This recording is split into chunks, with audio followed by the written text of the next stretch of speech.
东澳岛是伶仃洋里一座常住人口只有400多人的小岛。这座小楼是岛上唯一的一家医院，3名医生、3名护士，常年守护着岛上居民和过往船员的健康。就在几个月前，这家医院刚刚成为全国首批5G 智慧医院海岛基地。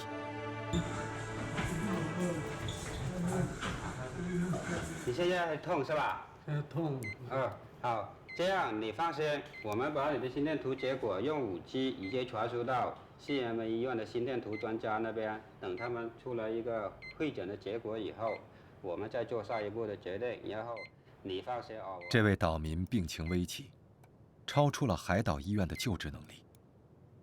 院长蒋邦坤不得不马上向远方请求支援。根据紧急预案，珠海市人民医院相关科室专家迅速就位，他们利用5G 远程诊疗平台实时会诊。5G 时代的到来，给医疗领域带来了一场空前的变革。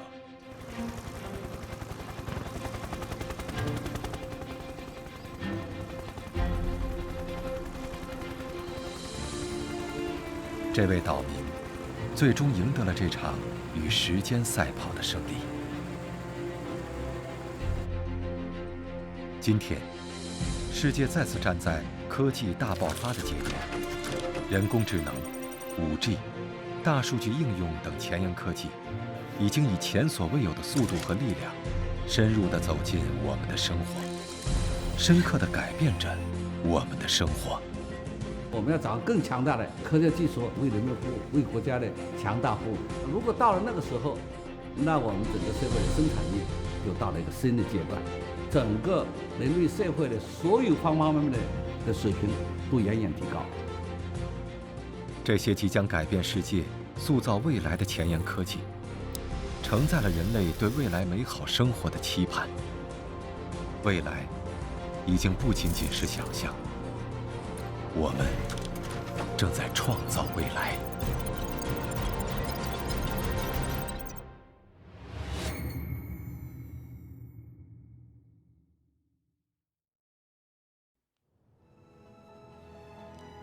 芮乃伟是世界上第1位9段女棋手，也是吴清源的关门女弟子。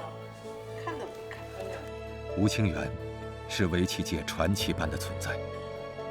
他曾创造了在10番棋擂台中击败同时代所有超一流选手的战绩。今天，芮乃伟和她的丈夫9段棋手姜铸久，专门拜访人工智能专家金幸博士，希望利用金幸研究开发的星阵围棋程序，复盘吴清源的棋局。星阵是一款人工智能程序。他曾经4次赢得世界 AI 围棋大赛的冠军。现在我们在围棋上产生了这种人工智能技术突破，我们用的是一种深度学习的方法，从大量的棋谱中学习正确的走法，学习棋谱里边的内在规律。机器学习的模型非常复杂，给它足够多的数量的棋谱，它的学习能力是非常强大和惊人的。芮乃伟曾经非常排斥人工智能。李世石和阿尔法狗的那场比赛，让芮乃伟对自己一生钟爱的事业产生了怀疑。然后我觉得我可能是棋手里面最难过的一个。我每天我李世石第1盘输的时候，我难过的，他们说我要死要活的，就是不能接受。围棋已经有4000多年的历史，被认为是世界上最复杂的棋类游戏。在计算机深蓝战胜世界象棋大师卡斯帕罗夫之后，围棋成为人类在人工智能面前维持自信的最后堡垒。根据当时计算机运算能力，如果想要推演出围棋的各种变化，科学家们估计需要将全世界的电脑组合到一起，运算100万年才能完成。显然，人类轻视了人工智能的学习能力和进化速度。仅仅20年后，人工智能就以这种激进残酷的戏剧性的方式，宣告人类在围棋领域已经毫无胜算。人工智能以这样一种极端的方式出场，显然并不仅仅是为了赢得比赛。科学家们最终的目的，是把这些算法应用到社会更广泛的领域，为人类服务。新政其实觉得在这个地方，白棋挂角，黑棋直接就不要应了，在这边。从这边呢？这3个点其实都有。啊，这3个点。我师傅下完那个布局，白棋领先10目，那这个东西人肯定说不出来。新政可以用具体的目数来告诉我们，可以拿胜率来告诉我们。现在，从确定药物分子结构到提高药物开发效率，从研究地震、海啸的预防，到人脸识别系统的开发应用，算法已经在当今社会的各个领域显示出巨大的能力。人们不再怀疑，未来人工智能一定会像水和空气一样，出现在我们生活的方方面面，并发展成为新一轮科技革命和产业变革的核心驱动力。在最初的痛苦过去以后，我是很庆幸，正在这个人工智能突然冒出来把围棋破解的那个时代，我们还是很幸运的，能够知道更好的围棋应该下在哪里。人工智能的实现基于2个关键点：一是要有高质量的数据，2是要具有高速处理系统。人工智能能够帮助人类实现对信息的感知、处理、决策及反馈，这一切都离不开超级计算机。这是当前拥有全球最强算力的超级计算机之一——神威太湖之光。它为什么叫超级计算机？那么，顾名思义呢，就是因为它的计算能力超级强劲，所以叫超级计算机。它相当于几十万台这个家用电脑的计算能力。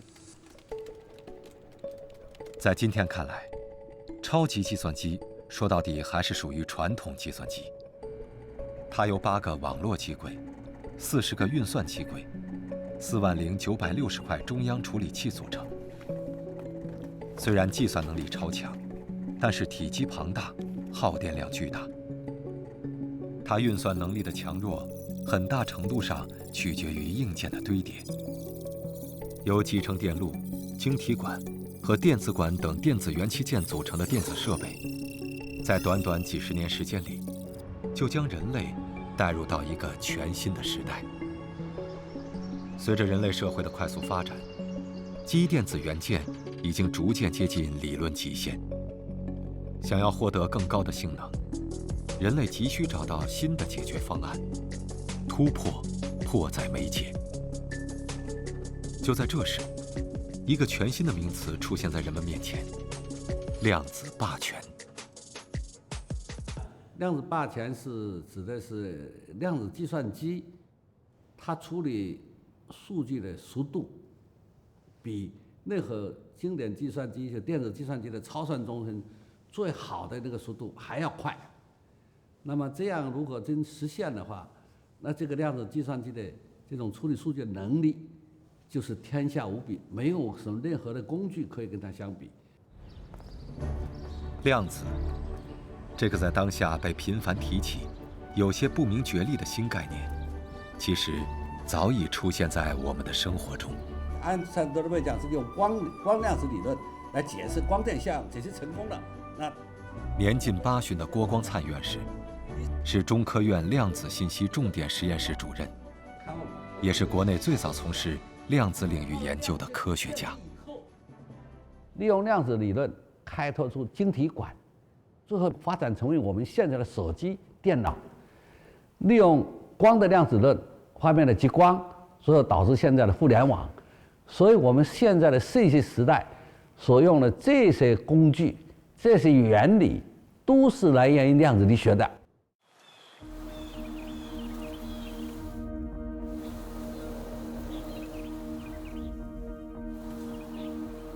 当牛顿第一次将光分解时，人们才认识到，原来阳光是彩色的。当爱因斯坦写下 E 等于 mc 的平方后，人们知道了，时间也可以是相对的。同样，当我们用宏观世界的思维去理解原子级大小的微观世界时，一个至美的、极具规律和秩序的微观世界呈现在人们的面前。没有什么能够阻挡人们对这个看似不可思议、无法企及的量子世界的探索。量子计算的话，它实际上的计算单元是量子比特。经典的比特它实际上是以高低电平来表示它的0和1，但是量子比特它实际上也是编码0和1，但是呢，量子比特它可以处于0和1的这样一个叠加态。这种不确定性是量子世界的本质特征。正是这个特征让量子霸权成为可能。一切已经在路上。这些芯片就是研发团队实现量子计算机的基础和关键。这个芯片的话，就是我们做一个量子计算的一个最小单元，我们用来编码比特。然后，如果我们这个比特能够多的话，我们就可以实现更复杂的这个量子计算过程。那么，如果我们能够实现一个大规模扩展的话，我们将来的话就有可能会实现一个这个通用的这个量子计算。随着量子比特的增加，量子计算机的计算能力将会以指数级增长。专家指出，用超级计算机需要大约1万年来完成的计算，用一个有相当储存功能的量子计算机，大概只需要3分钟。量子计算机处理数据的这种能力和电子计算机相比，相当于电子计算机和算盘的能力相比，我们人类的社会已经从算盘时代到现在的电子计算机时代，你看大家都感受到它的威力，是吧？我们现在已经到了这个地步，离开电脑、离开手机，我们不知道怎么生活了，对吧？尤其年轻的一代，如果我们到了量子计算机，那我们社会又要发生另外一个天翻地覆的变化。你可以想象，那个社会要到来了，我们整个社会有多大的进步？所以我们说，量子力学第2次量子革命会给人类带来一个新的阶段。借助量子计算机磅礴的算力，可以解决当今超级计算机无法胜任、具有重大实用价值的问题。人们可以精确地知道某一个时刻的降雨量，可以提前1个月甚至1年预测到地震的发生时间，可以大大缩短研制新药的时间等等。尽管距离实际应用仍有漫漫长路要走，但是就在2020年年末，人类已经成功实现量子计算优越性里程碑式的突破。量子科技赋予了未来更多的期待。在传统的建筑领域，人们也在借助新材料和新手段，尝试着制造新东西。外滩一直被看作是大上海的标志。建筑是时代的一面镜子，黄浦江两岸风格迥异的建筑群，浓缩了上海100多年间的发展史，也生动地呈现着100年间建筑的进化史。新尝试就发生在上海的一间写字楼内。我都觉得建筑是一个非常非常重要的人类的工具，它是与这个科技进步、生活需求不断提高的息息相关的一个人类最重要的载体。于婷一直尝试在建筑领域植入新的技术手段，创造全新的建筑理念。2018年，于婷接到一个新的项目，设计一个名叫结缘堂的建筑。结缘这个词，中国人很容易想到古代的文化形象叫月老，月老的一根红线。那么我最初的设想是，我是不是用红线或者绑出一个建筑？于婷想用红色的线缠绕在钢架上，解构出整个结缘塔。但很快，他就放弃了这个想法。这是装置，不是建筑。如果这2根柱子啊，可以往里面再进来一点，就更好。灵感在苦苦思索后终于清晰，于婷想到了一种新材料——碳纤维，并采用机器人编织的方式来完成这个创意作品。碳纤维被世界公认为是未来建筑领域最有前途的复合材料之一，由比人的头发丝更细的碳原子丝组成，耐高温、抗腐蚀，比钢材轻，却更加坚固。碳纤维它本身是抗拉强度比较强的，我们会把碳纤维作为一个复合材料。那复合材料其实它是碳纤维加上环氧树脂，同时具有抗拉跟抗压的一个特性。机器人以7200米连绵不断的碳纤维束，耗费90个小时，编织完成了这个高4米、宽3.8米的建筑构件，而且是一次成型。这是与以往经验的做法完全不同的思路，完全不同的手段。也许，未来就在这些还不成熟的尝试中孕育着。如果我们可以把我们的建筑变成不同轻质但是坚固，可以跟着你的生活从上海搬到北京，插入到你新生活当中去，这样子的未来是跟我们现在不一样，但是值得期盼。千百年来，人类以建筑材料的演进为基础，不断铸造并以此改进城市的面貌。未来，随着更多性能先进、节能环保、绿色洁净建筑材料的研发应用，一座座超出人们想象的建筑将出现在未来的城市中。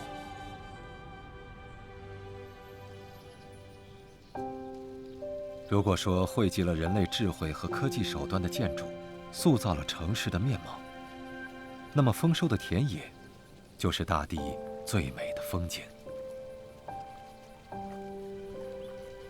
作为世界上人口最多、人均耕地面积较少的国家，粮食安全历来是中国人极为关心的大事。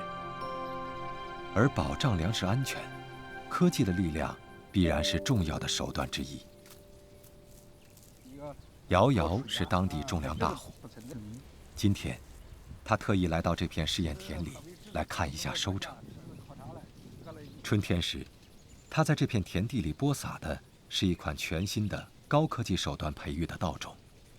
今年我们这里敷了洪灾，1个月没有光照，仍然在我这里表现得到了丰产的水平，得到了250公斤的产量。中国水稻平均亩产500至600公斤，在受灾的情况下，这里实际亩产依然能达到800公斤，这是一个沉甸甸的数字。这一切源于李家阳院士率领的团队以分子育种的手段培育出来的新稻种。如果我们育种不是光看它的，可是看到的这是性状之外，我们要能知道它的决定它的分子的本质的东西，那在这个水平上去进行育种，我们就叫分子育种。我们知道每一个性状，大穗、大粒、抗打伏，那这次基因聚合在一起，它就有这次高产的性状。把这个后代我们就可以很好的选择，它既有高产的性状的基因，又有优质的好吃的那是性状的基因在里面。李家阳院士和他的团队通过分子设计育种技术，精准选出高产与优质的控制基因，组装在一起，试图破解水稻高产不优质、优质不高产的难题。而关于未来的设计，他们已经开始在实验室中试验。技术的革命啊，就带来了我们消费方面的一个升级换代。那未来我们的育种也可以按照消费者的需求进行定点生产。比如说我们现在正在做的抗性淀粉的大米，它吃进去之后，它的这个消化比较缓慢，血糖里面的糖的含量比较平缓。这个大米它也改善了我们的肠道的这个菌群，就是实验有糖尿病人可以吃的，甚至于是减肥人可他能使用的。民以食为天，科学家们已经在尽力满足人类吃饱的同时，开始设计让细分人群吃好的问题。前沿科技正润物无声地走进传统农业，以高科技新手段为代表的现代农业，正在这片希望的田野里上演。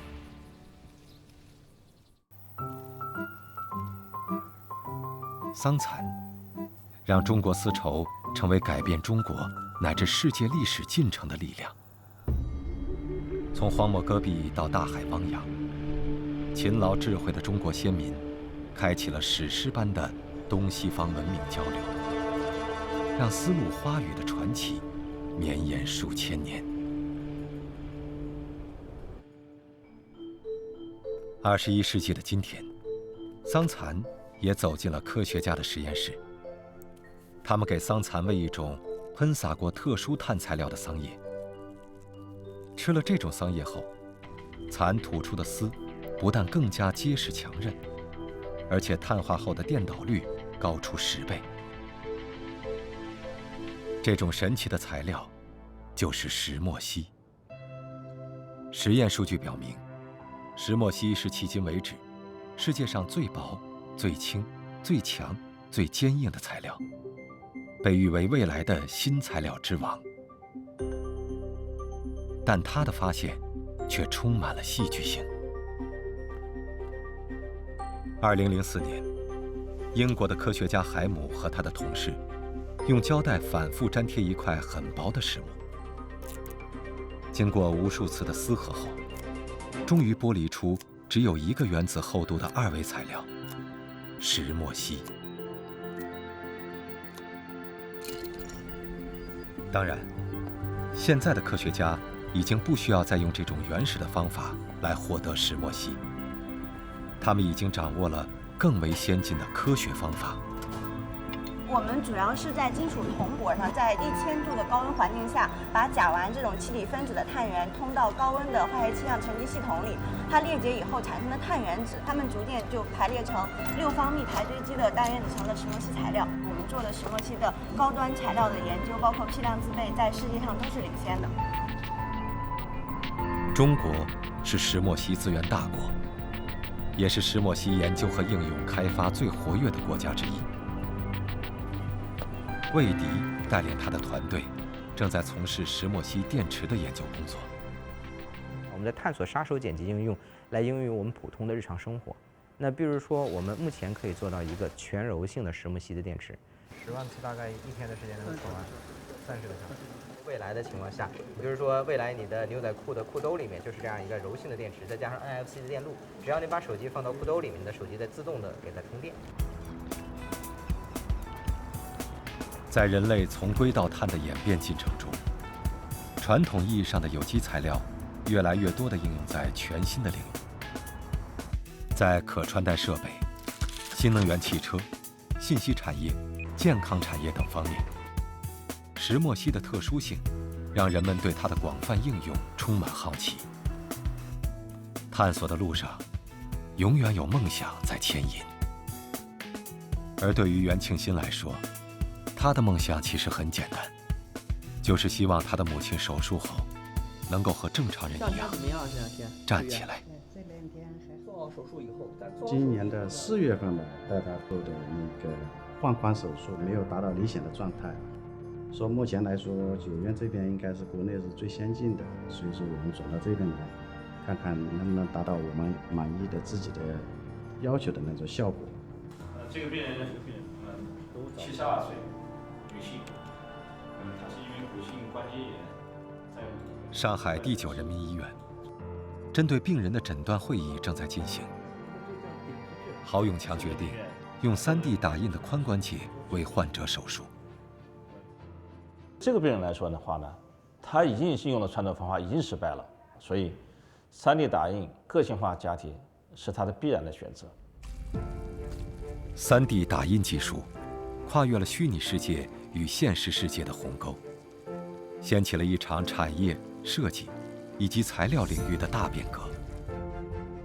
如今，这场变革蔓延到了医疗领域，带来一种全新的医疗理念。上海第9人民医院是国内最早实现3D 打印个性化关节假体的医院。个性化需求一直是医疗领域追求的目标。3D 打印技术为个性化医疗开启了一扇充满想象与希望的大门，实现了医疗由削足适履向量体裁衣的转变。在此基础上，医疗专家们正在探索一种全新的、充满想象力的方案——生物打印。这个目前是我们通过软件构建了一个耳朵的一个3维的一个模型。然后呢，我们是想把它利用这个 FDM 的一个3D 打印设备去把它打印出来，通过体外的细胞培养，再到体内去植入，最后呢，因为随着材料的一个降解，最后呢，它可以真正的形成一个人工的耳朵。同样令人振奋的试验，正在实验室内静静地孕育着。徐明恩教授正在依据电脑中的复杂3维结构图，打印肝脏组织单元。这个就是我们按照肝脏的结构仿生结构打印的肝组织。那么目前呢，它是一个高度透明的一个小结构。那么内部呢分散了大量的肝脏的细胞，在我们体外再经过一定的诱导培养之后呢，细胞呢会增殖、分化，然后发生迁移和连接，最后呢形成这个各种肝脏的功能。今天，全球每年有600多万人在等待器官移植，而满足率不足1%。一旦生物打印技术成熟，它可以打印包括心脏、血管、肺部等各种组织器官。这对于需要器官移植的病人而言，将是他们获得再次重生的机会，更将是人类健康医疗领域的又一次革命性跨越。我们以后的器官，比如说心脏出现衰竭了，我们给它打印个心脏；肝脏衰竭了，帮它打印个肾。那人类的整个医学治疗会迈上很大的一步。郝永强教授亲自为袁庆新母亲主刀的手术开始了。3D 打印出来的骨关节，顺利地植入患者的身体，同时植入的是新科技手段带来的新希望。ICU 去，他的 ICU 去这一段，好。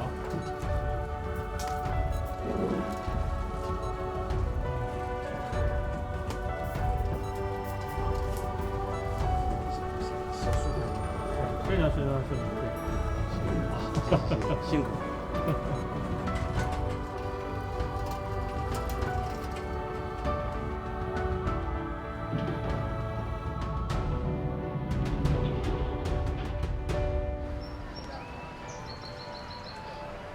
清华大学内，一场特殊的表演正在进行。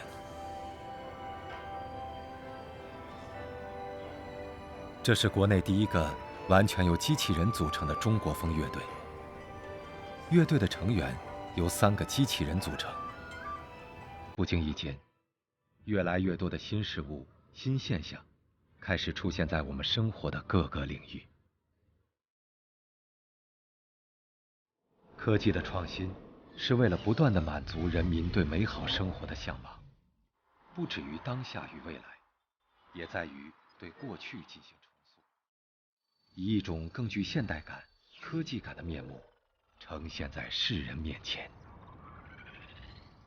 敦煌有1000多年的历史，但是它的很多洞窟壁画，由于历史过于久远，处于保护的原因呢，它不能完全拿出来让游客来看。既要保护好它，又要更多的人去了解它，其实是一个很两难的事情。这种情况下呢，我们就在想，用这个数字增强的这个技术，使洞内的壁画大家在洞外能够看到，使这个壁画里面隐含的丰富的历史、人文这样的信息呢，能够在大家观看的时候能够呈现出来。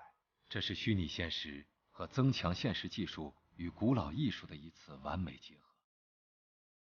将虚拟的数字影像叠加在真实的世界之上，复制出一个与实景相同的虚拟的、更富有动感和真实感的空间。借助科技的力量，遗忘千年，大漠敦煌穿越回到那个充满想象力的年代。我们一直追求的梦想就是把物理世界和数字世界结合起来，你心中所想的可能就会变成你现实所见的。一望无际的沙漠中，不仅为人类保存了敦煌莫高窟这一世界文化遗产，同样也蕴藏着极为丰富的资源，等待人类去开发利用。能源是人类发展进步的基础，实现可持续发展，必须发展新能源，从风能、太阳能到氢能，可再生能源开发利用逐步受到科学家们的高度重视。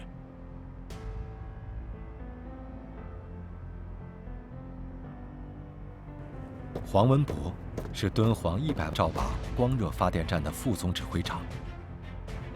这一片戈壁滩上的1万多面镜子，就是他的杰作。这是全球单机聚光面积最大的塔式光热电站。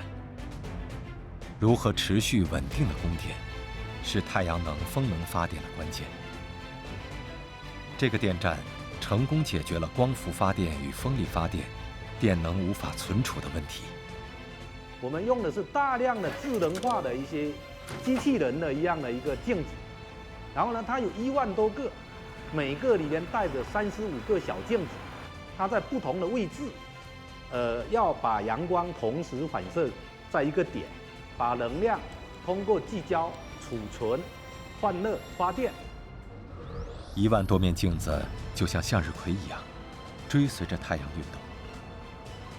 白天在发电的同时，可以将多余的热量储存起来，晚间再将这些储存起来的热量释放出来。这个年设计发电量3.9亿度的电站，每年可减排二氧化碳35万吨，创造相当于1万亩森林的环保效益。5、4、3、2、1，起爆！这是中国第一颗氢弹试爆成功的场景。它的原理就是模仿太阳内部的核聚变反应。这种反应在太阳上已经持续了50亿年。自然界中最容易实现的核聚变反应是氢的同位素氘与氚的聚变。我们如果从1升水里面提取的氘，全部聚变反应产生的能量相当于燃烧300升汽油，所以从这个意义上来说，聚变如果能和平利用，那是取之不尽、用之不竭的。因此，科学家们希望发明一种装置，可以有效控制氢弹爆炸的过程，让能量持续稳定的输出，彻底解决人类的能源问题。这就是用来控制核聚变反应的磁约束装置——环流器。科学家们给它起了一个形象的名字——人造太阳。上世纪60年代，大学刚毕业的严东海来到四川乐山，从事核聚变的研究工作。这是我，这个就是我。在环流器上，我们所有的科研成果取到了6000多样成果。那个是一心想实现，但是遇到的困难很多。一个10年又一个10年过去了，严东海退休了，但如何控制住核聚变产生的巨大能量，始终像一座无法翻越的大山，横亘在科学家的面前。2020年12月4日14时2分，这是让严东海激动万分的时刻。完全由中国人自主设计制造的环流器2号 M 装置实现首次放电，标志着我国新一代先进磁约束核聚变实验研究装置建成。并正式投入运行。这是我国目前规模最大、参数最高的环流器装置，也是我国核聚变不可或缺的平台。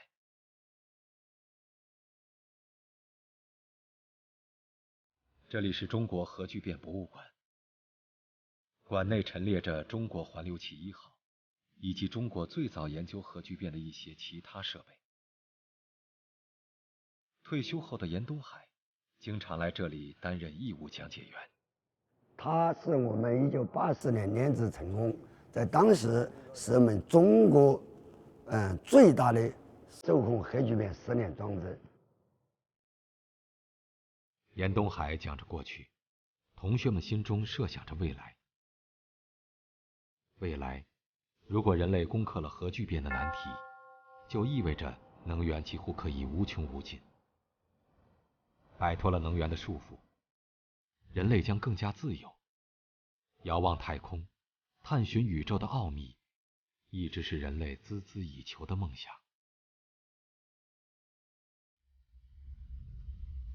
这是人类在太空拍摄的第一张地球的全景照片。一颗巨大的蓝色星球悬挂在黑色的太空。它孤独吗？宇宙中是否还有其他生命存在？答案只能在浩瀚的宇宙中去寻找。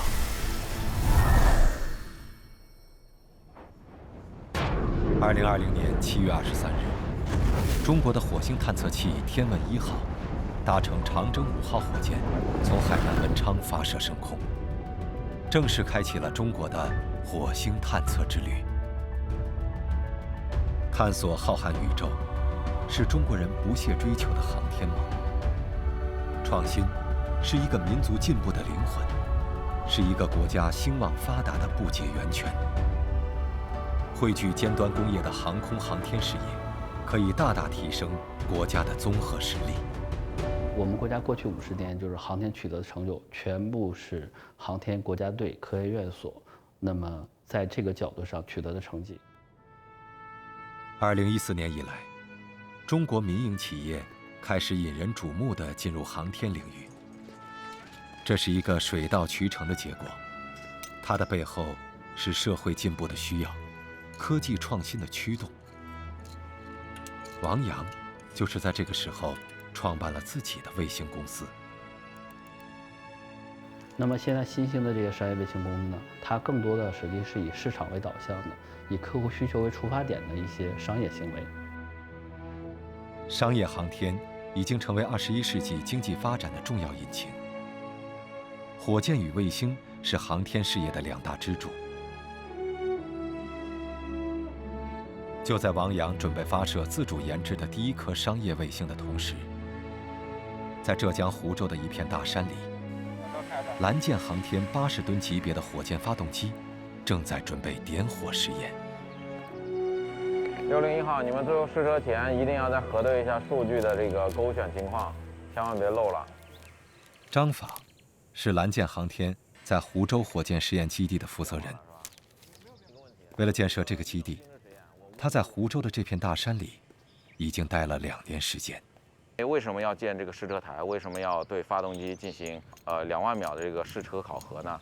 主要就是为了考核发动机的各个性能，然后用一遍一遍的失败，用一遍一遍的这个实验测试，保证我们发动机在飞行过程中万无一失。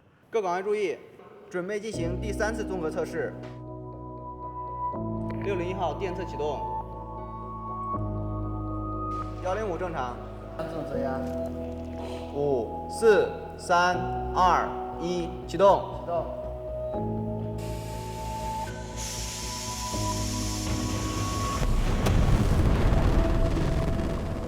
火箭点火试验成功，不久的将来，它将承载着中国年轻一代航天人的梦想，飞向太空。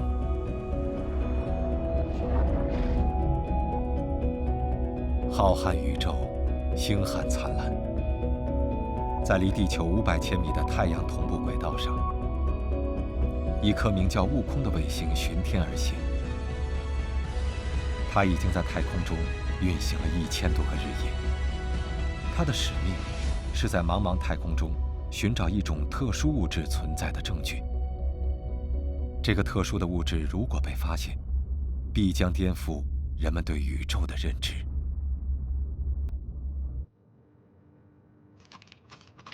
很多年前，科学家们研究发现，由原子组成的物质只占宇宙总质量的5%，其余95%的物质是什么，至今一无所知。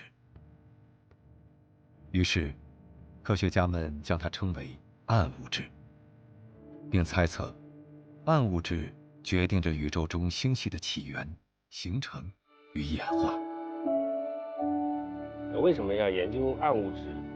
这个太空探索等等，这样看上去没有特别直接用处的这些研究呢？总书记实际上曾经在2019年6月份发表过一个特别精辟的论断。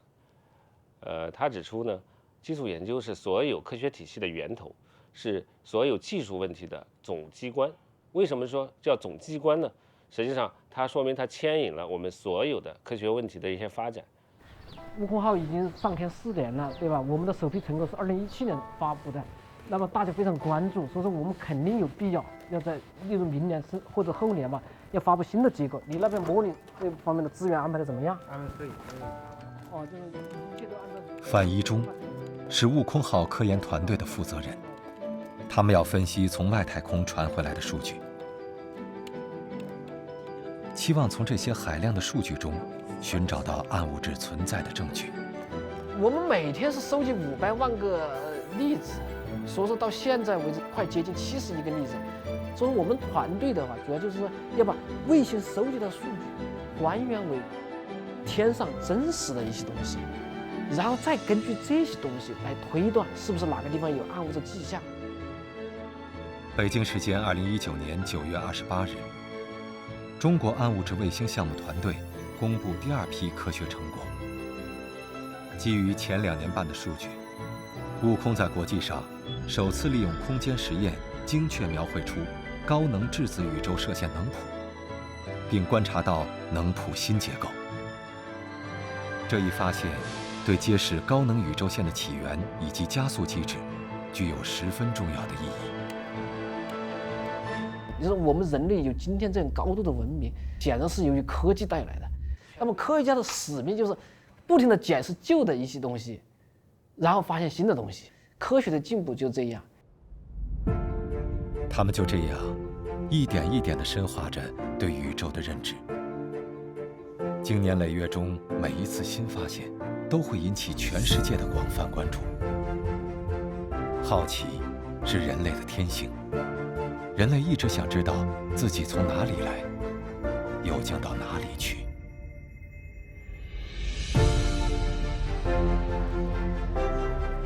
在西安的这家航空科技馆内，参与嫦娥系列工程的科学家们正在认真地回答着孩子们充满好奇的问题。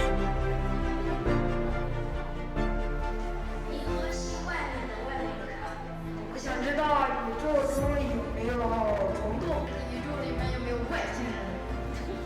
如果地球真的遇到时空裂缝而被吸进去不出来，会咋样？往太阳系深端走的那个卫星呢，现在想的是要走20年、30年。这是一场别开生面的对话。孩子们天真的提问，正是源于对未来世界的好奇。而人类的历史，就是从幼稚中不断成长，走向成熟的过程。今天的好奇，会种下希望的种子。当孩子们长大时，这希望的种子会萌发，终有一天会结出丰硕的果实。而那一天，又将是人类在前进的道路上迈出一小步的时刻。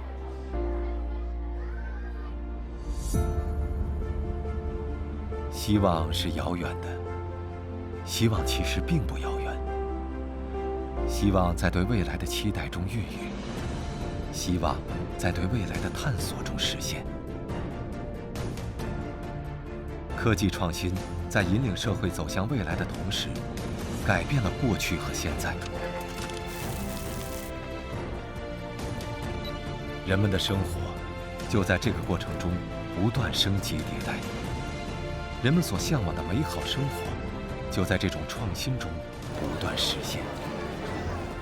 这是一个创新的时代，一个科技改变生活、智慧创造未来，一个充满希望、幸福美好的新时代。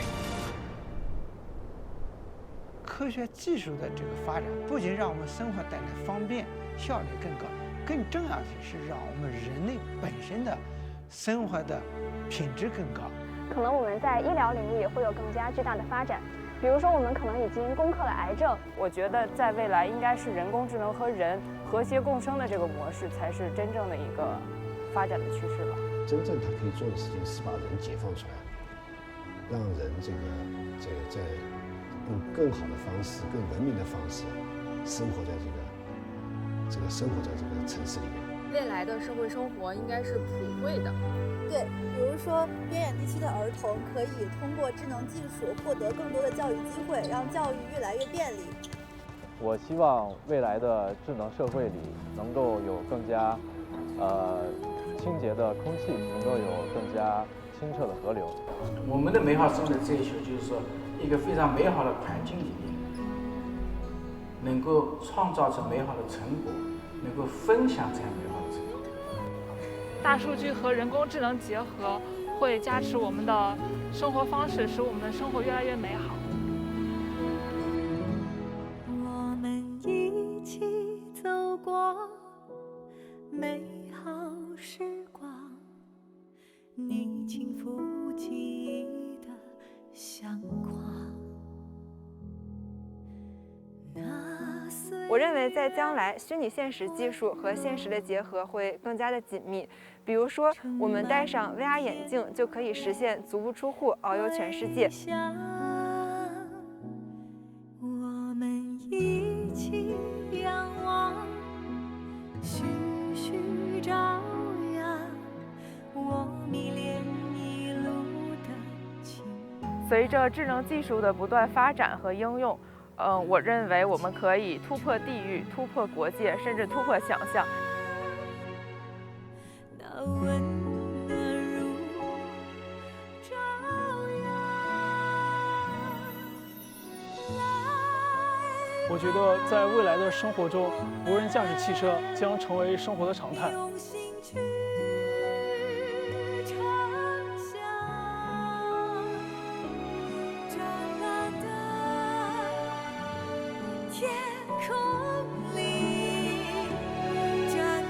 未来随着科技的发展，不会再有战争，不会再有饥饿，我们的生活会越来越美好。